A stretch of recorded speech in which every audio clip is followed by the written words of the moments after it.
Well, Astro, I did make a large jump forward last time we met. As I said, the image on the screen represents the process of the cosmos, according to the ontological principle. Yes, you did say that. Perhaps you can start by telling me what you mean by the process of the cosmos. Doesn't the cosmos just exist? Remember, because the toroidinos are popping into and out of existence completely by chance at the Planck scale to form space, and everything in the cosmos is made of space. Yes, I remember that, and everything occurs by chance, and is constantly changing. Excellent, Astro. That is the process I am talking about. The cosmos exists as a process of coming into being. Because it is happening so quickly, at such a small scale, we don't notice. Remember the example of the light bulb, which appears to be on all the time, despite turning off 100 times each second. Since I have been mentioning patterns, I will try to explain how patterns play a role at every scale.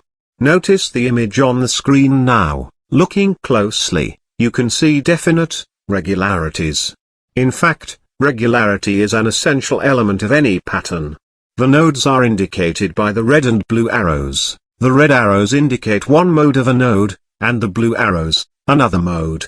The modes are properties that define the nodes. I think I see.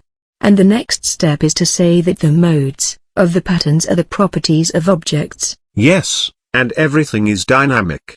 Always changing. If we look again at the diagram of the cosmos, we see that the concentrations of toroidinos form the dynamic pattern of space. The dynamic pattern of space is organized into dynamic nodes, and the dynamic nodes are organized into dynamic modes. All organization is according to the ontological principle. But if modes, or properties, are dynamic, doesn't that mean everything will be changing all the time?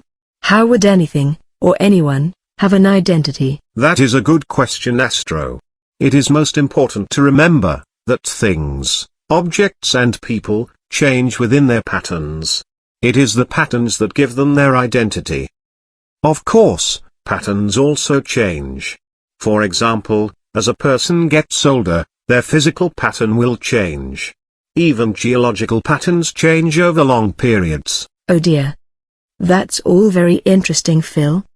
But we seem to have bypassed how atoms are formed. Please, let's get on to that next time we meet.